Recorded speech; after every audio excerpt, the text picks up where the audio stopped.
there's plenty of students I think who will come and like look for stuff in that first few weeks and go like, oh, it doesn't have what I wanted to have, right?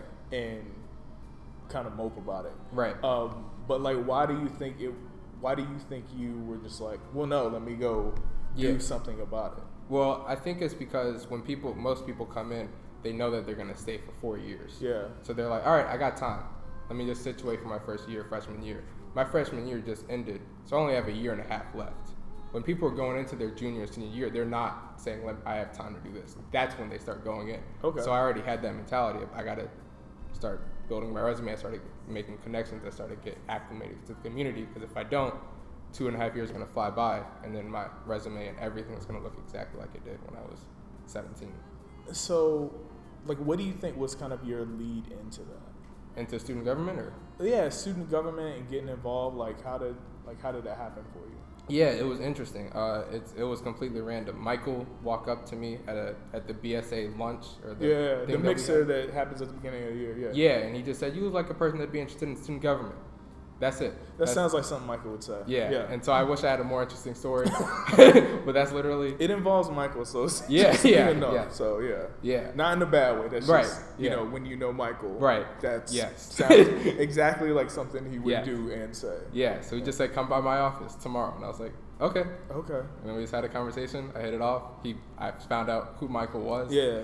Very fast. He's a very cool guy. Very loving. Very kind.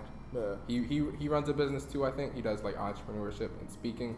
So I think we just hit it off from there. And then Kamani was just another big brother to have. It was really cool because it was two black students were like leading the student body. Yeah. Which was a really great thing for me to see coming into the university.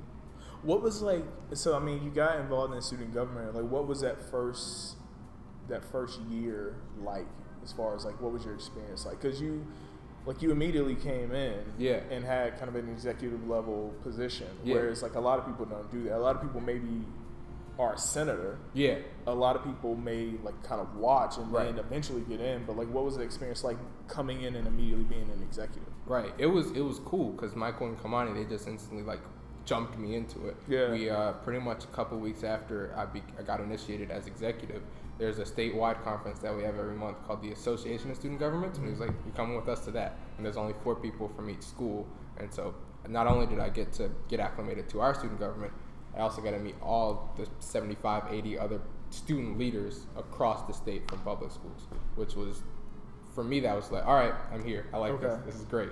I get to meet these people. Some of these people trying to start nonprofits. These people kind of have, a lot of them are juniors and seniors, because like you said, that's when they start getting into their stuff. So I was like, all right, these people have their life together. I mean, I need to stick around these people.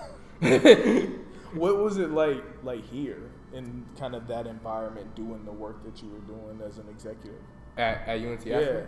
It was a lot. But it was great because, to be honest, my schooling wasn't necessarily the biggest challenge of my school year. Yeah. It was, my biggest challenge probably wasn't my business, because I've already been doing that for a few years. Mm-hmm. It wasn't the internship. I've had internships before. It was student government. It was learning, how does something with so much bureaucracy at a university work? Yeah. And how do I, as an 18-year-old, convince people to listen to me? How do I convince them that I may have good ideas? And how do I learn to listen when they have great ideas and learn? Because with my business, I'm only thinking 2 years ahead. Yeah. Because I'm only playing with maybe $10,000 at most. The school's playing with $100 million. Yeah. They're thinking 50 years ahead. I didn't know how to do that. And I still don't quite know how to do that yet, but it's learning to do that, which is important.